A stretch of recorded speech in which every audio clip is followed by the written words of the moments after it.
ಶ್ರೀ ಗುರುಭ್ಯೋ ನಮಃ. ಶ್ರೀಮಾತ್ರೇ ನಮಃ. ಮಕ್ಕಳ ವಿದ್ಯಾಭ್ಯಾಸಕ್ಕೆ ಸಹಾಯವಾಗುವಂತಹ ಅಂದರೆ ಮಕ್ಕಳು ಯಾವ ಶ್ಲೋಕವನ್ನು ಹೇಳ್ಕೊಳ್ಳೋದ್ರಿಂದ ಅವರ ವಿದ್ಯೆಯಲ್ಲಿ ಉನ್ನತ ಪ್ರಗತಿಯನ್ನು ಸಾಧಿಸ್ತಾರೆ, ಅದಕ್ಕೆ ಯಾವುದಾದ್ರೂ ಶ್ಲೋಕ ಇದ್ದರೆ ಹೇಳ್ಕೊಡಿ ಅಮ್ಮ ಅಂತ ಬಹಳಷ್ಟು ಜನ ಕೇಳಿದ್ರಿ. ಇದು ಶ್ರೀ ಸರಸ್ವತಿ ದ್ವಾದಶ ನಾಮ ಸ್ತೋತ್ರ ಅಂತ. ಇದನ್ನು ಪ್ರತಿನಿತ್ಯವೂ ನಿಮ್ಮ ಮಕ್ಕಳಿಗೆ ಹೇಳ್ಕೊಡಿ. ಹೀಗೆ ಹೇಳ್ಕೊಡೋದ್ರಿಂದ ಅವರಲ್ಲಿ ಮೇಧಾಶಕ್ತಿ ಅನ್ನೋದು ವೃದ್ಧಿ ಆಗುತ್ತೆ. ವಿದ್ಯೆಯಲ್ಲಿ ಕೂಡ ಅವರು ಉನ್ನತ ಪ್ರಗತಿಯನ್ನು ಸಾಧಿಸ್ತಾರೆ ಅಂತಾನೆ ಹೇಳಬಹುದು. ಇದು ಸರಸ್ವತಿ ಮಹಂ ವಂದೇ ವೀಣಾ ಪುಸ್ತಕ ಧಾರಿಣೀಂ ಹಂಸವಾಹ ಸಮಾಯುಕ್ತಾಂ ವಿದ್ಯಾದಾನಕರೀಂ ಮಮ.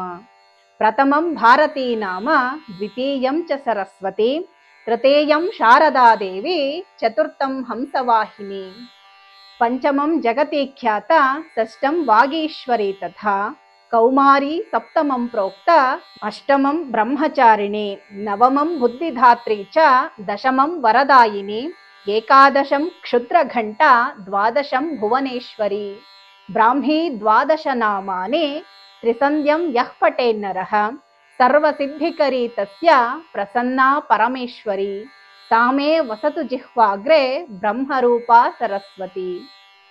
ಇದನ್ನ ನಿತ್ಯವೂ ಮಕ್ಕಳಿಗೆ ಹೇಳ್ಕೊಡೋದ್ರಿಂದ ಬಹಳ ಒಳ್ಳೆಯ ಪ್ರಯೋಜನಗಳು ಸಿಗುತ್ತೆ ಅಂತಲೇ ಹೇಳಬಹುದು. ಖಂಡಿತ ಮಕ್ಕಳಿಗೆ ಹೇಳ್ಕೊಡಿ.